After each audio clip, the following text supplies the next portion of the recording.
We promised you the best pregame show in town, and here we are about to deliver it. Yeah, y'all thought it was lame. It was not lame. It is indeed hashtag this just in, and this is your. I'm so sorry, guys. Adam. You that. But we promised you indeed the Game 5 pregame show there is in town. So for that, I had to bring the best analysts I could find. TV on basketball. Payton Doyle, welcome back, guys. Are y'all ready for tonight? Are you ready? A pivotal Game 5. Super exciting tonight. 2-2 series. You know anything could happen here, so I'm super excited to watch tonight's game. Yeah, man. I mean, Game 5, a lot of times is one of the most crucial games of the series in any series. This is going to be crazy and has been wire to wire every single game. It feels like even in the games that are a little bit of blowouts, they're still tight. I bet y'all didn't know, right? This series is so crazy. In total points scored, Golden State has a 1 point edge. 1 point in total points scored. But I like where Payton started with this. How important is a Game 5 in a best of 7 series that's tied to all? Payton, I'll start with you since you brought it up. Is this a must-win game?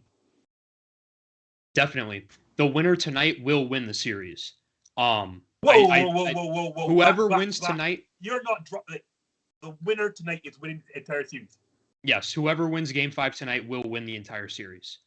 I believe that Game 5 is where you kind of take the edge. I mean, in a best of 3 series, like any series that's a best of 3, Game 1's the most important game because you never want to have to win 2 in a row. And both of these teams, both the Warriors and the Celtics, they don't lose 2 games in a row. So you don't want to be in the situation where you're going to have to beat your opponent, whoever it may be, whether it's the Celtics or the Warriors. You don't want to have to beat the Celtics 2 games in a row. You don't want to have to try and beat the Warriors 2 games in a row. And especially if you're the Celtics, you don't want to have to try to beat the Warriors out there. And I believe it's called Chase Center now. You don't want to have to beat them at Chase Center. It's not Oracle like it used to be, but it's still incredibly hard to go in there and win games. You don't want to have to play Game 7 there. So with all that said, I think the winner tonight takes the series. And I wish I had the percentages because I bet you the winner of Game 5, I know Justin does. I know he does. 71 or 73%, if I'm not mistaken. I got it all here. So to give you that stat, overall, including the finals, but not just, peculiar to the finals, I think the stat is for series tied 2-all, the winner of Game 5 goes on to win 82%. 30 times prior to this, the NBA Finals have been tied at 2 games apiece. The Game 5 winner has won 22 of those 30 times.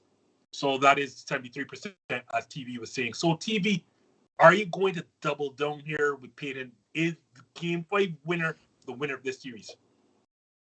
Hey, look, he brought all the semantics. Yes, especially in a 3-game series, you don't want to be in a position to win 2 games in a row, especially against these 2 teams who are so dangerous, knowing the type of adjustments they make.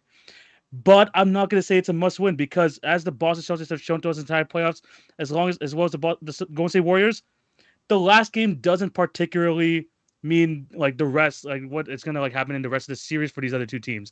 I mean, let's look at the last 2 series for Boston. They lost Game 5 in a 2-2 series in each of them, and they went on to win both Game 6 and Game 7 against the Miami Heat and against the Milwaukee Bucks. So this is not unfamiliar territory for them. They have been in these situations before. And even if they do lose this game, you could it's almost certain it's going to be a Game 7 because they are so good at making these adjustments. Both of these coaches have shown this series. It's just a massive chess match, what type of maneuvers they're going to do, whether it's changes in the starting lineup, changes in the rotation. They make these adjustments, these 2 coaches, on the fly. And that's what has made this series so fun to watch because we've seen them have to adjust to each other. We've seen them having to put out different game plans. And I think this is basketball at its peak. It's going to be extremely it's going to be extremely important for either of these teams to win. But I wouldn't say that Game 5 is must win. I think that either the Boston Celtics or the Golden State Warriors, even if they're down 2-3-2 in a series, they have the talent, they have the coaching, and they have just the ability to win 2 games just because of their just because of their team in general, just because their coaches are just some of the most elite coaches in the NBA. Neil and Marsha are going to laugh offset, but to make sure I have short form content for the rest of the week, I'm just going to repeat these stats so I can post it on Instagram later in the week. The overall series, including finals and all other playoff series, a best of 7 that's tied at 2 games apiece. The Game 5 winner goes on to win 82%. I think the last team, as TV mentioned, to kind of butt that trend was the Boston Celtics against the Milwaukee Bucks. In the finals, we have been tied at 2 games apiece 30 prior times. That Game 5 winner has won 22 of those 30 games, which is, I think, 73.3%. I'm going to go with Payton and say, yeah, it's a must win. And here's the reason why, because there are more numbers. Neither Boston nor Golden State have lost back-to-back games its entire playoffs. So it means the Game 5 loser is going to have to do something that no other team has done in the playoffs, which is to beat either Golden State or Boston in successive games. Like, I'm going to see, and this is going to segue next topic very shortly, but I feel Boston is under more pressure, but I'm going to get into that quite quickly. So, Payton, who needs this win more in Game 5? Because you have said, and I quote, the Game 5 winner is going to win this series. So is it Boston or is it Golden State that needs this Game 5 more? I would say probably Boston, mainly because, like I said, they're playing without home court advantage. So that would automatically mean it's kind of more important to them. And also they're a young team. And you don't want to have to play, like I said, on the road in Game 7. And also your team is that young as the Celtics are.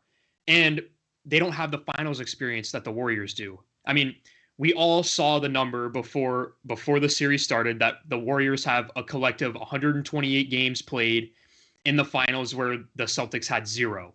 And I'd say if there was a team that was going to come back after losing tonight, it would be the Warriors. I feel like this is a must-win more for the Celtics than the Warriors, but it's a must-win for both. TV, are you going to go with Boston as well? I'm 100% going to go with Boston as well. And speaking to like Payne's point, I mean, the Warriors have all this experience with them, and the fact that they're winning, that they are 2-2 in the series with not a reliable second option at the moment for them, with the way Draymond Green has been basically a net negative throughout this entire series. If you take all of those like factors, that would possibly mean like a lot of other teams would lose in those situations. They're still tied up in the series, and Draymond Green could, I mean, hopefully he can only go up from here. You would think that you would have like a solid performance from either Jordan Poole or Klay Thompson. You have those factors going into it, and you haven't really played at your best. They should feel good whether they going forward in these next 3 games. Boston, on the other hand, has not had consistent performances from their star player in Jayson Tatum. You're waiting for him to break out, but you don't know exactly when that's going to happen. And you just like when it comes down to like really laying these games, I mean, yes, they have won 2 of these fourth quarters. They also have had like 2 of these games where the fourth quarters have been absolutely terrible. Looking at the last game, especially with like within the last 5 minutes. So if the Boston Celtics lose this game, I just don't think they're going to be able to deal with this, with the bright lights, all like the finals pressure, especially if they're down. They're going to be a lot better suited going into these Game 6 or Game 7 if they're ahead. So yes, they 100% need this more. The Warriors, this is unfamiliar territory. This is familiar territory to them. They were 2-1 down. They were 3-2 down, I believe, and think. Sorry, they were 2-1 down in like 2015. They've been down these series. They're able to come back. Boston, they haven't faced this type of pressure before, especially with the stakes this high. So, I think my numbers, Payton will allude to this. I actually don't know initially. So let's rattle them off. Boston, as we mentioned before, I think they're 7-0 in this postseason after a loss. They have actually, guys, a record 8 playoff road victories this postseason. I didn't really realize that. And on top of this, I bet y'all didn't realize, in each of the previous 3 series, Boston has won at least 2 games on the road. Yeah, this sounds weird, doesn't it? They won both games in Brooklyn They won 2 of 3 in Milwaukee and actually 3 of 4 in Miami. No. So the numbers would suggest that, Boston can win another game on the road in Golden State, considering that they did just that in game 1. The problem is, guys, though, Golden State are 10-1 at home with that only loss at home to those same Boston Celtics. They too have not lost a single, or they have not lost successive games in this postseason. And here's where I'm going to agree with y'all and make this a boring show and go 3-0 with Boston needing this win more. And it's not for the actual Game 7. I think it's for Game 6. Because, guys, if Boston loses here, they're going back home for an elimination game. Y'all also didn't realize Boston is a mere 6-5 at home this postseason, a mere game above 500. So you're asking all that pressure to go to a building that you hardly winning, that you're a game above 500 in that building. You clearly feel a lot better on the road. So I actually wouldn't worry about Game 7. It's Game 6 at home.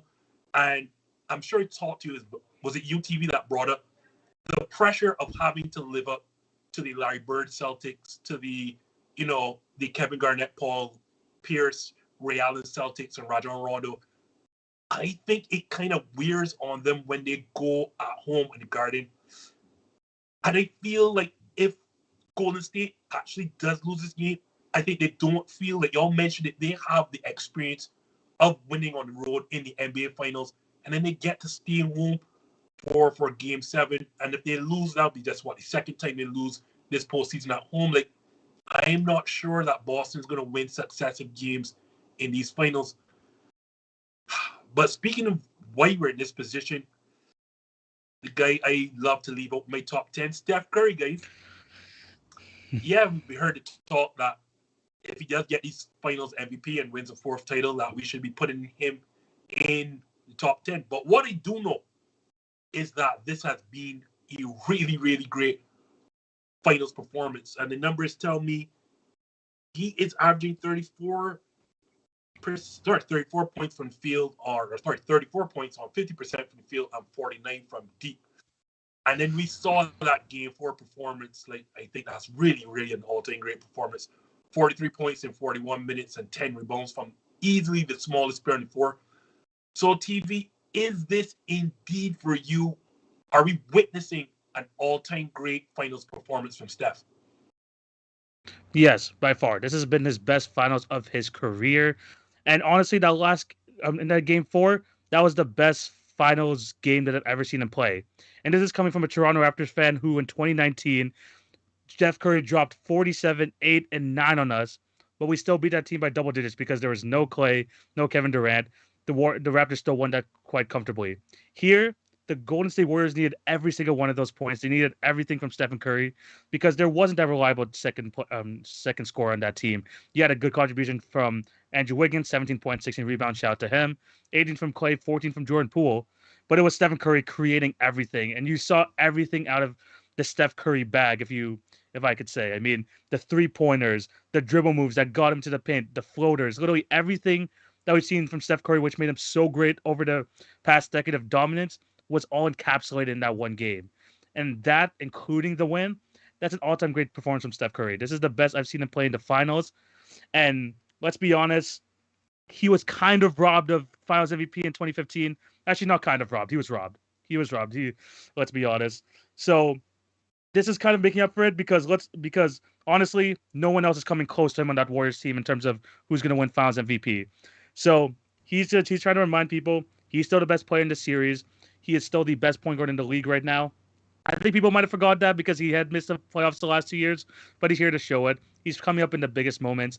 And for people who think that Steph Curry is not a finals performer, even though he has been for his whole career, this is just putting whatever the rest of the haters are left for Steph Curry down because Steph Curry is amazing.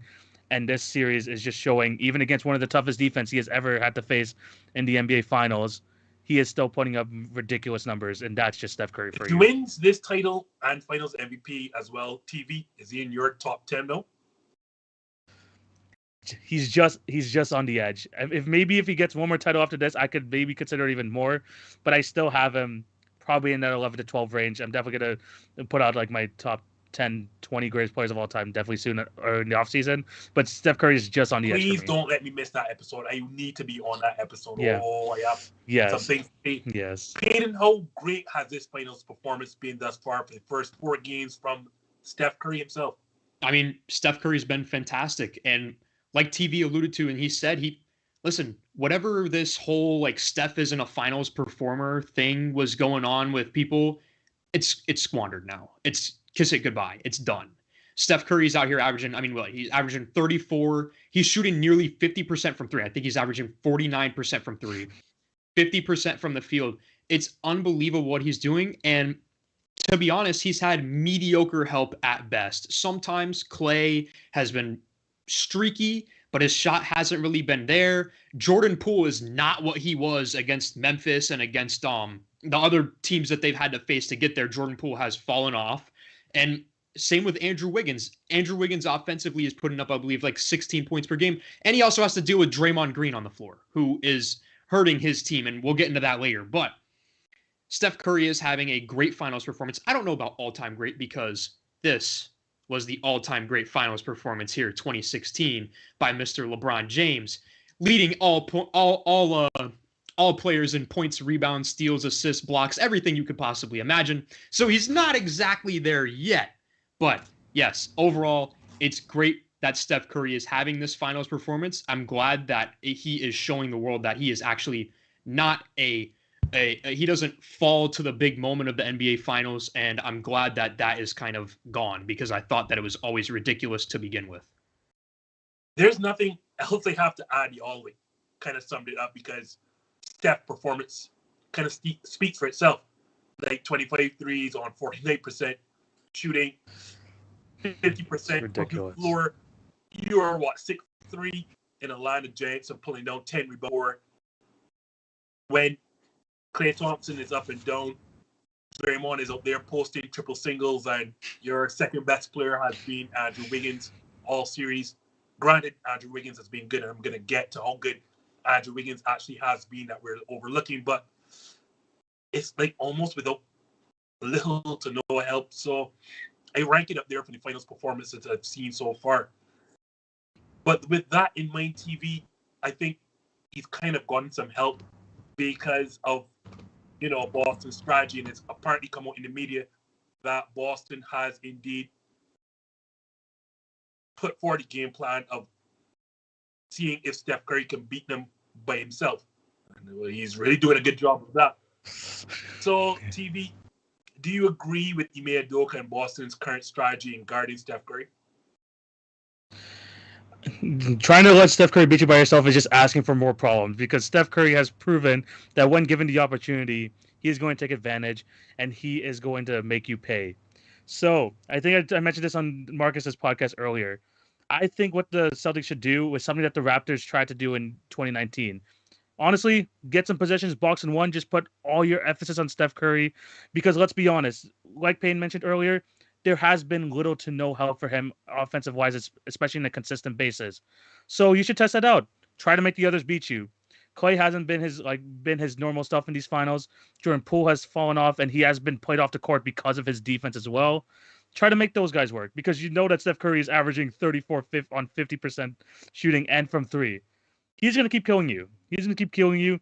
So try some of Nick Nurse's type of defensive strategies, add in the box and one. Trying to get ball out of Curry's hands. We've seen that before in the past. If you guys remember last year in the play-in against the Memphis Grizzlies, literally Dylan Brooks was guarding him the full length of the court, not letting him even touch the ball when it crossed half court. Try to make the others beat you because clearly they don't have that reliable second scorer on that team right now. There's no KD anymore, so there's not going to be those type of all-elite other shot creators that they have. If you're asking Steph Curry to beat you, you're asking for a lot of trouble if you're the Boston Celtics. I'd say just get the ball out of his hands because he beat you basically on his own in the last game. I wouldn't put myself in that position again if I'm Boston. Are you two questioning Ime Udoka's plan here, Pete, or are you comfortable saying, we got to take care of the others and hope that Steph Curry really can't beat us by himself? I mean, I get the strategy. It's age old. They tried doing that with Giannis last year. It didn't work. They tried a lot of times. Some teams would try doing that against Jordan, never worked. Sometimes teams did that against LeBron, never worked. Steph Curry, I mean, you can't have a guy coming out here shooting almost 50% from three and averaging 34 points per game. I mean, it makes it even harder to win. And what I don't understand is you have Marcus Smart. You have the defensive player of the year who happens to play the same position as Steph Curry does. If I was Ime Udoka, I'd go up to Marcus Smart today and say, I don't care if Steph Curry leaves the court to go use the bathroom. You're following him. Wherever he freaking goes, you are glued to him. And it's like, you can't let him go anywhere. I would be guarding him as soon as half court, maybe even pressing him the entire game, just to put that pressure on him, like TV said, to get the ball out of his hands, force it into the hands of the other teammates, because their shots haven't been on fire like Steph Curry's has been. And to be honest, they're not the greatest shooters of all time like he is. So I would say try to get the ball out of that guy's hand. No, to be fair to them, right, there is a reason the others have not been playing well, like, because their focus is taking them away, and they've not been leaving Klay. Andrew Wiggins has had to go one-on-one for most of the time. So I kind of understand the thinking to a point. I think Udoka's afraid of when they trap or, force the ball out of Steph Curry's hands. He's worried about the 4-and-3 on the backside. And we're going to get to this in a moment, but Draymond Green kind of lives on those 4-and-3s. Like, when he gets the ball out of that pick and roll with Steph Curry, he has a very high basketball IQ.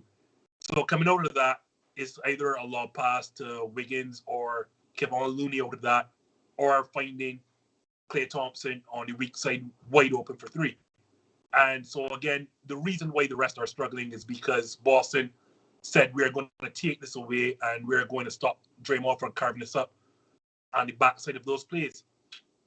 I think also the game plan is they think we are so big on the perimeter that coming off of those pick and rolls, maybe we can recover and contest a lot of those shots, as you saw like Derek White contesting at the side, or Jayson Tatum somehow avoiding that and one when he bumped Steph Curry. I don't know how you don't call that. I think that's the thinking. The problem is not working, at least not in my estimation. And you are basically giving him layups when on those high pick and rolls you are not having the big come up to hedge hard at least. Even if you don't want to trap, I honestly believe the big has to come all the way up and force the ball out of his hands. Because, as I mentioned, Steph Curry is a small player. It's not like LeBron James, who comes off of those pick and rolls, who can see over the top of a big. I truly believe if Robert Williams or Al Horford commit to coming right up on those screens and marking the screeners, hugging them tight, when Steph Curry comes up and they put their hands up, he's going to have problems seeing over the top of them. And I saw a lot, especially in the third quarter of Game 3, turnovers resulted as a part of that. I don't know, like y'all said, the game plan should be to let Steph Curry come over the top of those pick and rolls on the ball, having a wide open look at three. Because his shot release is not slow. He doesn't need that time. So you don't have the time as a defender to recover off the top of that screen to catch back up. Like, he has a very quick release, even though he's 6'3". I find it puzzling because on the pre-series show, I thought it would have been the other way around that y'all mentioned. I thought they would have trapped Steph Curry off those pick and rolls and ignored the backside 4-and-3 that Draymond presents. But for whatever reason, Udoka is scared stiff of that and is prepared to live and die with Steph Curry coming free off those top of those high pick and rolls. And guys, I see you shake your head, TV. Go ahead. I just say, like, it's just not a. It's not a. You're asking the greatest shooter of all time to do what he does best, and I think that is just like asking for probably like the worst possible scenario. I mean, we've seen Draymond Green folding right now in the playoffs. See if he's actually gonna have like an old Draymond Green game, because he's clearly shown in the first 4 games he is not playing well. I mean, he has more fouls than points. That just says everything you need to know about Draymond Green's series. Make the other guys beat you. It really is. I mean, it's not the same Klay Thompson. There's no KD on the floor. This is clearly not the same Draymond. Try to see if those guys are going to come to life. And because this is the peak Steph Curry, You should not let peak Steph Curry beat you in these situations. Especially when you're not an offensive juggernaut yourself and you're prone to turn over the ball. I figure you would try to get as many stops as possible, but what do we know about basketball? Yeah. Apparently nothing. But as one star has been really, really historically good, the star on the other side has not been so much. Yes, he's averaging 22 points per game, and I want to say almost 8 assists. He's actually shooting 45% from behind the arc. Who knew? Problem is, Jayson Tatum is shooting less than 35% from the field, and this looks otherwise horrible when going to the rim. Payton, should Boston be concerned about Jayson Tatum going forward for the rest of the series? Not necessarily, because he's kind of one of the main reasons that they're even in the finals.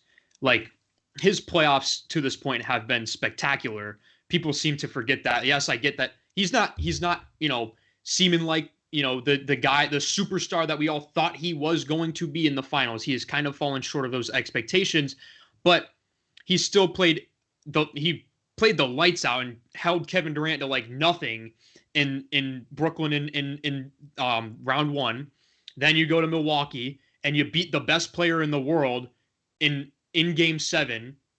Then you go to Miami and you beat them too. And he has, first of all, that game 6 in Milwaukee was absurd by him. So Jayson Tatum is doing great the entire finals. He's still 24 years old. Yes, I get that the final stats aren't there, but they're tied 2-2 with the Warriors, who are the higher seed. So it's like, yeah, he's not doing good. He's not efficient on the offensive side of the ball, but he is helping facilitate that offense a lot in this series so far. And luckily for them, they have a very viable option at number 2 in Jaylen Brown, who has been stepping up to the plate, I would say, based off his expectations going into the series in terms of how he should be playing. So, no, overall, I don't think the Celtics are going to be too worried about Jayson Tatum. Even if they lose the finals, the whole thing, they weren't even supposed to be there.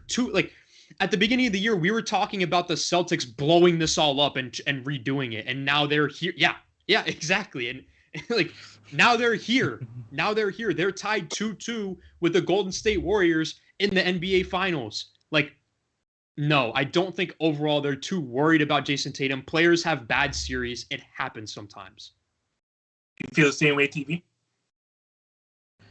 I think they should be a little bit concerned, because I think the Boston Celtics looked at game 1 especially, where Tatum went 3 for 17, 12 points, but he had 13 assists, and they were still able to pull out the game. Sure, that's great. That won him a game in the finals. But when it comes to winning a final series, and I've seen on the Golden State side, you don't really need your other guys to do as well and still pull out the wins, but you need your top guy to do well. And Jayson Tatum is supposed to be the top guy. He's supposed to be the borderline top 10 player in the league right now. You're all NBA first team forward. And for me, the Boston Celtics kind of looked at game 1 to be like, you know what? Maybe this could work. Maybe Jayson Tatum doesn't have to be, the guy that we go to like constantly in order to get these points. And you know what? That's going to work for a game or two. I mean, they've won 2 games in the series where Jayson Tatum has not played at his best. But you're not going to win a series this way. You're not going to win a series relying on a Marcus Smart. You're not going to rely on like Al Horford, Derek White hitting their shots consistently. The stars have to come out. Jayson Tatum is supposed to be that superstar, and usually the best player in the series usually is enough to get you through a game. And the Boston Celtics have not got that from their superstar in Jayson Tatum. I mean, the shooting percentages, 45% from 3, that's not bad. Like Justin said, it's not bad. But under 35% from the field is absolutely horrendous. And if you watch that game 4 especially, the final 5 minutes, that entire offense for the Boston Celtics was 3-point, miss, offensive rebound sometimes, kick it out for 3. It's literally just all 3-pointers. And that starts up top. When Jayson Tatum is missing a bunch of shots like he has been in this playoffs, it kind of trickles down to the rest of the team. So he needs to play better. I don't care how young he is. They should be looking at this team right now and saying Jayson Tatum could be the number 1 guy on a championship team. And so far, he has not shown that.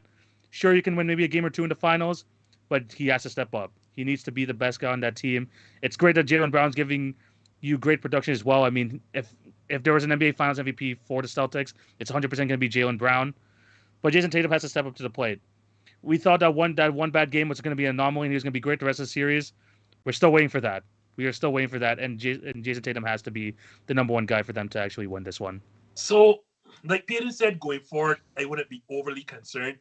But in dealing with this series, yeah, I'm hell of a concern. And I know TV has heard me say this before. My number one problem with Boston is the offense because their two best players are not good passers. Yes, I know Tatum had 13 assists, but that was more of, Golden State flat out trapping him and doubling him and forcing the ball out. And he one pass, the easy shot was, kind of straightforward.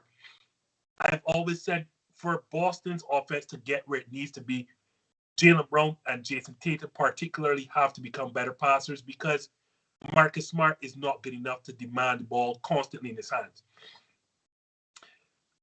But to the more troubling point here now, I saw this comparison to a particular player that plays the same position. I'm like, really? And then the more I saw game 4, the more I think the comparison is very apt. I look at Jayson Tatum, and the more I see him, the more I see Paul George. And the reason I feel that way is because both guys are particularly skilled at creating one-on-one shots. They're particularly good shot makers.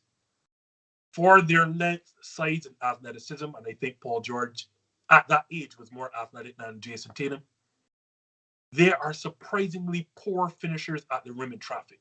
Like, really poor.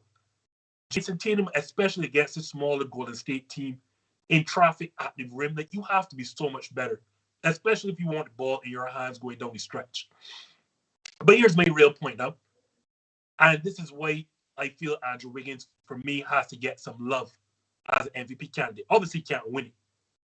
I have some numbers here, Payton and smiling because I like to bring my numbers.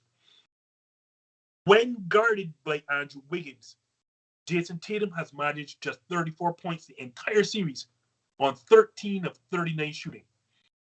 And I am sure TV was on this spot when I did the pre-series analysis. I told him, if Golden State is to win this series, they're going to need to keep Andrew Wiggins attached to Jayson Tatum because Boston will look to headhunt Steph Curry and Jordan Poole. So said, so done. Golden State has done a very good job of keeping Wiggins attached. And when he has been attached, my word, Jayson Tatum has looked absolutely atrocious. And even when he does get the switches onto Steph Curry and onto Jordan Poole, his shot selection is very, very questionable. I know I understand why, because Jayson Tatum is not scoring at the rim. Like, if you haven't realized it now, please look at Game 5 as it goes on, and you will realize for whatever reason, when Jayson Tatum gets in traffic, it's one thing when he's one-on-one, he's going to score very easily. But when he's in traffic, my word, is he a poor defender, a poor finisher at the rim, just like Paul George. And you would think for a guy that's probably 6'10", extremely rangy, particularly athletic, you would think that's not the case. Guys, I don't know. I don't know if you want to add anything here.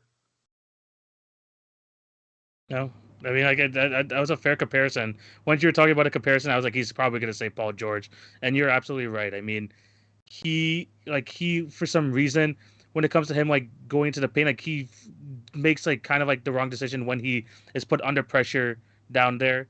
Yes, he's been a better playmaker, but like you said, it's more of like the easy passes that he's been able to make in order to get the shots. I've just been mentioning it basically this entire podcast. He just has to play better. He is their star player. He's supposed to be the one who has to take him over the edge. And it's great that Jaylen Brown's giving them whatever he's giving them. Jayson Tatum has to be the one setting the tone for that team. And he's been overshadowed by, honestly, a lot of different performances from the Celtics. I mean, yeah, I agree with that. I'm just not. I would say, okay, for the question, like you said, Justin, overall, are the Celtics concerned about the future of Jayson Tatum? I would say no. But this series, yes, panic, please. Like, this is not normal from your number one option. Yes. But overall, what I was kind of going for the overall grand scheme of things when I said the Celtics shouldn't be worried. But yes, this series, Jayson Tatum has to be better. Well, if you think Jayson Tatum has not lived up to expectation for the finals, then you have not been watching Draymond Green. I don't know if that's going to put up some numbers here for you. In these 4 games combined, he has a net plus-minus of -7, shooting just 23, and you heard it correctly, 23% from the field, and that does not mean three. I mean from the field, because from the three-point arc, he has been worse, as he has not hit a single three-point shot the entire series. TV, what the hell is going on with Draymond Green? I don't know what the heck is going on with Draymond Green. Like the offensive, feels like he's not even looking at the rim right now. Like he is not even looking at the rim. He's not being aggressive. Whenever the ball is getting to him, he feels like he's making like the wrong decision every time. And honestly, kudos to Steve Kerr, because he noticed this in the fourth quarter of Game 4, and I didn't think he was going to do it. I don't think he was going to bench one of his dynasty players in Draymond Green, but it got so bad to the point where he had to. He realized that the offense was not clicking. Kevon Looney was giving him significantly better minutes on the court, so he took out Draymond Green, put in Jordan Poole, and that's when the offense started clicking. That's when the Warriors started getting on that run, which basically blew the game wide open. But he's been like a horrible on the offensive end. Like I mentioned earlier, 15 points, 17 fouls. Yes, that is what Draymond Green is giving to you in this series. And when he's not doing well offensively, you might be thinking, you know what? He's one of the best defenders in the league. He should be like making his impact on that end. He's being outworked by every Celtic big. I mean, Al Horford is outperforming in this playoff significantly. Robert Williams had 2 good games, and he's still basically outperformed Draymond Green throughout this entire series. You're not getting much from him. I think the best like Draymond Green we've seen in these finals actually was in Game 4, probably the last 2 minutes, because he made some really key plays there to kind of finish the game. But besides that, I'm not gonna quote Draymond Green's mom like the best, but she said like, I don't know, maybe this is a clone. This is not a Draymond Green that we know.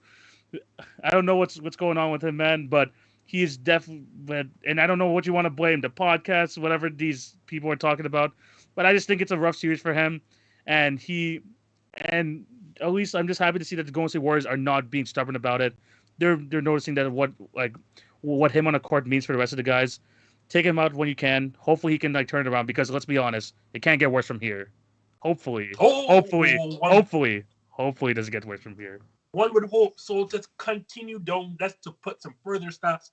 Draymond Green is averaging 4.3 points on, as I said, 23% shooting, 0 for. I want to see 4 plus 5, 7, 9. 0 for 9 from behind the arc, and just 50% for the free throw lane. It has been that ghastly. Like more fouls than points. P, what is going wrong with Draymond Green? Dude, I was on Marcus's show. I forgot what day it was, but we recapped Game 4. Bro, your own mom. It doesn't get worse than that, bro. Like, your own mom is like, where's Dre? Like, no one, like, are you kidding me? First of all, Draymond, this is nothing new.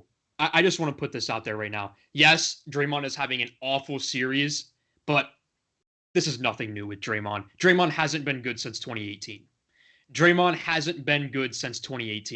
That he is just a shell of his former self. Trust me, I'm a Cavs fan. I remember when Draymond Green was good. Draymond Green is not good anymore. He's not good anymore, and I don't think that the Warriors have been able to accept that because he's been so committed to the organization, and he has had many great moments with the team. But Draymond Green does not belong in an NBA starting lineup anymore, and he hasn't for the past few years. I understand how he fits into the Warriors and blah, blah, blah, and he doesn't show up on the stat sheet and da, but I get it, okay? But I'm not buying it because it's showing up right in front of us here. Draymond Green's the scrappy guy. He's going to get the other team annoyed and all this and all that, but it's not working anymore. No one's buying his crap because he's got this whole podcast gimmick, and it's just a freaking joke at this point. No one cares, and I'm so glad that it's all being exposed right in front of us that Draymond Green is not him anymore. I will say Draymond Green is not the same one of the 2015-2016 vintage when, the Warriors really were in the midst of their dynasty. I will not go as far as Payton to say that he's not a starting player anymore, simply because we forget December and January when he was out with that bad back, just how bad Golden State was on both ends of the floor, not just defensively or offense too. Again, he's not the same player. But that being said, guys, it goes back to the original point where Ime Udoka has made sure he is taking away the rest. And by the rest, it really is Draymond Green because he is the little engine that could. It sounds weird to see, but again, as I told you all, Draymond Green makes a living on those backside 4 and 3 plays. When you take the ball with Steph's hands and you leave it with Draymond to make these plays, like when he goes, attacks 4 and 3, he makes such great decisions, whether it's hitting Klay Thompson for a wide open 3 or finding Kevon Looney or Andrew Wiggins for lob plays at the rim. You made a mention, though, both of y'all, he's not looking to score, and that's Draymond. He's never been looking to score. I think also, guys, Robert Williams' athleticism is causing hell for him. They can't take Robert Williams off the dribble. You can't finish over Robert Williams because he is indeed one of the best rim protectors in the entire league, not just the series. I think, like, Ime Udoka making sure I am not going to give Draymond Green these 4 and 3 situations to carve me up has played a part of it, whether it's injury also and age. And I think a huge part is dealing with Robert Williams' athleticism. Like, I don't think people understand how Robert Williams changes the game. I won't say it's to the level of a Marcus Smart on defense, but yeah, he's really a good rim protector. Go ahead, TV. I was gonna say, I mean, like I don't want to like take anything away from the Celtics defense, like you said, because I'm gonna be completely honest. Out of all of the Warriors' opponents in the finals, and they've had plenty of them throughout the years, this is the hardest defense they've had to play. This is definitely, I mean, when it comes to just individual defenders on the team, whether it's a Jaylen Brown, Robert Williams, Marcus Smart, even players off their bench like Derek White, Grant Williams, they're all great. But even as a team system, Ime Udoka has him committed to a system. And I think this is something that the hardest probably defenses the Warriors have had to break down. So, yeah, it's not like, Draymond Green is just being bad because, I mean, maybe Payton might think differently because he thinks he's just like a horrible player that doesn't even deserve to like any starter minutes. But he like he's being troubled. Like you said, I mean, Robert Williams' athleticism, Al Horford is just one of the best positional defenders like in the league. It's just tough to break down nonetheless. But I mean, 15 points still. I mean, I want to say it just gets better, but at this point, I don't even know. Listen, all I have to say is, how do you win a basketball game? You put the ball in the hoop more than the other team. Yep, pretty much. Draymond Green can't put the ball in the basket. He can't do it anymore. Every year, his points per game averages has been declining since I believe it was like 2017. He used to be able to get you at least double digits. At least he could get you that. Even though Draymond was never looking to score. He was, always a facilitator. He was never looking to score. But now it's like he can't score even if he wants to. Like, no one has to defend Draymond anymore. That's such a liability. Like, before, when Draymond Green was actually good and he was young and in his prime, right? Even when he was on the three-point line, you had to at least kind of be out there. Now, you can leave him wide open. He's going to miss. And it was like that throughout, honestly, these entire playoffs. And now it's even worse in the finals. But I don't know what it is. Maybe it's something in his head. Maybe he really is just past his prime or whatnot. But you used to have to respect Draymond Green as a scoring option. Like, he could put the ball in the basket, like, occasionally when he needed to, when he was open. He could hit an open jump shot. Now he can't. So that is just, you can't have a guy on the floor that when you're on offense, it's 4-on-5. Like, that's such a liability on the offensive end that it almost doesn't make up for what he does on the defensive end, in which you guys both have alluded to. He hasn't really been that great defensively either. So it's tough because you almost don't want to, you can't just bench him now, right? I mean, you can't. That's too bold of a move to do, but you can't have a guy on a floor like that right now. It's too you need scoring. You need a bucket. And right now Draymond is actually hurting you in that department. As you talk about defensively, though, I'm not sure if y'all been catching, but it's trade the matchup early in the series, and it kind of stuck with it. Him defending Jaylen Brown. And Jaylen Brown, it's like he's eating him on sight. Like, it's on sight. He's scoring on Draymond, and it's so I feel for Dre. Like, I don't know. Have y'all seen it? Yes, 100%. Yeah, he's been cooking Draymond on like a lot of these possessions. Because Jaylen Brown's young and athletic, and Draymond Green is old and not athletic anymore. Like it's just time. Like that's just how it works. Like eventually, like you can't keep up with the younger guys anymore. And the Celtics are the young guys, and Draymond's getting cooked. Well, I did build this game as a pre-game, or this show, sorry, as a pre-game show headed into Game 5, and we are probably about 15 minutes away from the start. So we got to wrap it up with the most important question of also TV. We are putting you on a spot right over there in Toronto, Canada, north of the border. Who wins Game 5 and why? The Boston Celtics have not lost back-to-back games in series, like you mentioned, 7-0. But the Golden State Warriors are a team who are 10-1 at home in these playoffs as well. So it's two of these things coming together. Who's going to come out on top? I'm going to go with the Golden State Warriors. I think this is the first game where Boston loses back-to-back. I think being back at the Chase Center, I think it's only going to help the supporting cast. I mean, you know Steph Curry is going to give you Steph Curry numbers. He has proven that throughout his entire finals run. But I think being back at home is going to help people like Jordan Poole, Andrew Wiggins, Klay Thompson, even like players like Otto Porter, who was in the starting lineup in the last game but only attempted 2 shots. But he has made some key shots, especially at home during these playoffs. And hopefully, you know, we talked about Draymond Green for the past 10 minutes, but hopefully maybe being back at home will help Draymond Green finally like find like a better impact in this game, because I want to keep saying this. It can't get much worse, but you never know, especially because Draymond Green doesn't want to shoot. But yeah, I think Golden State's going to win this. I think the Boston Celtics will put up a better fight, maybe have a better game plan, especially because that final 5 minutes they probably watched on tape over and over again for the past like few days. They will execute better, but I think especially when it comes really close in this game, I trust the Warriors offense a lot more than I do the Boston Celtics. Give me the Warriors to win. I don't think it's even going to be that great, like as good of a performance from Steph Curry, but give me a better performance from a Jordan Poole. Even expect someone like Otto Porter to hit 3 or 4 threes to really put them over the top. Pete, does Golden State win this, or does Boston continue its trend of not losing successive games in these playoffs? Like TV alluded to, this is the ultimate matchup in Game 5. You have the Warriors playing at home, the best home team in the playoffs. The Celtics playing on the road, the best road team in this year's playoffs. And both teams have not lost back-to-back games. Who lost last game? The Celtics did. So will this be the time where the Celtics lose back-to-back games? I say no.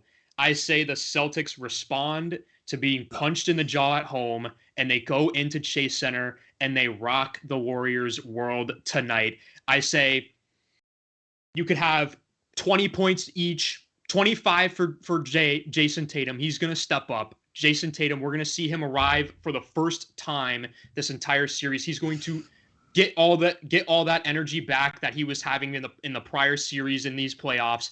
He's going to find his shot again tonight.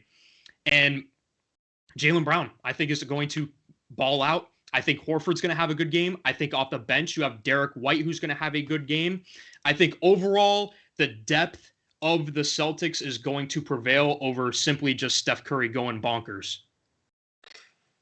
I still don't know. When I started this, I actually wrote no notes. I kid you not. I wrote absolutely no notes for this part because I didn't know what to see.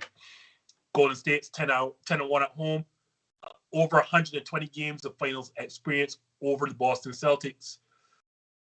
And I'm going with Boston. I'm going with Boston because each of the 3 previous series, they won 2 road games. They're going to win this road game here. They had absolutely no right losing game 4. Absolutely no right losing that game. Through the early part of the fourth quarter, it was prepared to go to bed because it was saying Boston's going to win this. And that offense, I hate from Boston, just showed its ugly head once again. Everything was one-on-one and settling for threes. Ime Udoka has been the best coach these playoffs in terms of making in-game adjustments from series.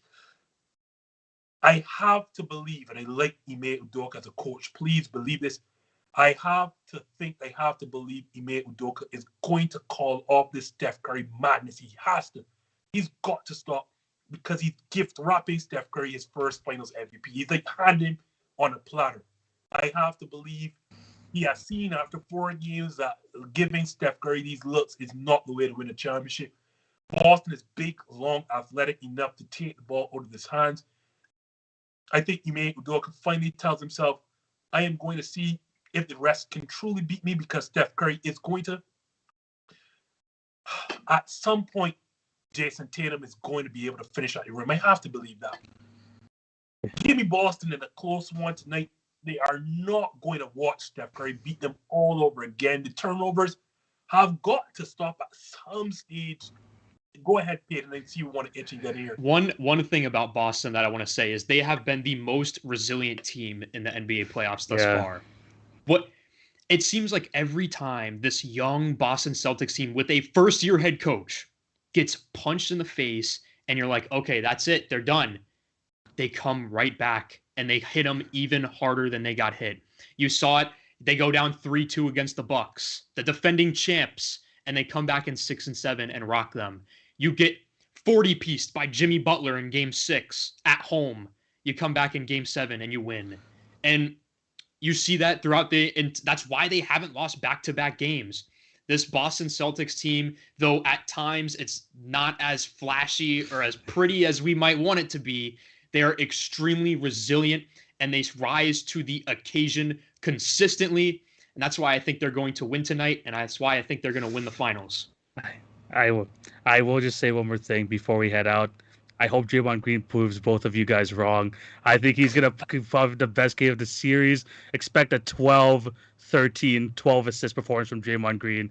That Ime Udoka defense is going to open up the game for others. Give me the Golden State Warriors to win, and Draymond Green's going to shut everyone up and talk about it on this podcast afterwards, saying, I told y'all so. I will say this. I picked Golden State to win in 7. And for that to happen, Boston has to win tonight.